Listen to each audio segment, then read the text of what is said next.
Good morning, everybody. It is March 21st, 2022. My name is Miles Wallace, and I'm with Peak Performers. We're a nonprofit staffing and recruiting agency that helps professionals with disabilities find jobs. I'm here today to tell you about the top jobs that we're recruiting for and give you a weekly recruiter tip. The job I'd like to talk about this week is, are you bilingual in Spanish and English? If so, we would love to see your resume. We have need for multiple administrative assistants that are going to be performing customer service and data entry kinds of jobs for a local state government agency. We are also looking for a local accountant to partner with one of our other nonprofit partners. This job is paying $26 to $30 an hour. We are also looking for a very strong research specialist. So if you have experience particularly with statistical concepts and research analysis, as well as a background in healthcare claims, we'd love to see your resume for that position. If you're looking for more of an entry-level role and trying to get your very first job in an office, we have room for multiple mail clerks open right now. Have you recently graduated with your Juris Doctorate and looking to get your first legal position? If so, we have multiple openings for remote hearings officers. These are people that are working with the Texas Workforce Commission to hear escalated unemployment claims. Are you a mobile applications developer and have experience with native, Swift, or Kotlin?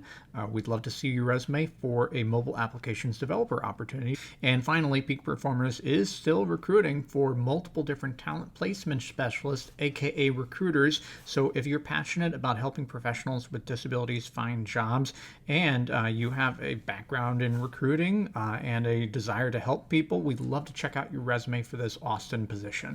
This week's recruiter tip, I'm going to be telling you guys about strategically naming your file names. Last week, somebody emailed me their resume, and like so many other resumes before it, it was simply labeled resume. This kind of resume could very easily get lost in the shuffle of a busy recruiter's life, and furthermore, it might be difficult for you to find that resume and know which one to send if you have multiple versions of your resume that are going out to recruiters. My preferred file naming structure is resume, label what it is, your name, your occupation, and date. Again, that's resume, your name, your occupation, and then today's date. And let's talk about why each of those three things are important. First off, if you put your name in the resume, it makes it so that recruiters and hiring managers can find you faster. That way, if you call in to follow up on your resume, they can very quickly and easily go through their email. The second thing that is in there is your occupation. I'm all about labeling yourself and labeling what it is that you do. Recruiters, like any other person, they're looking for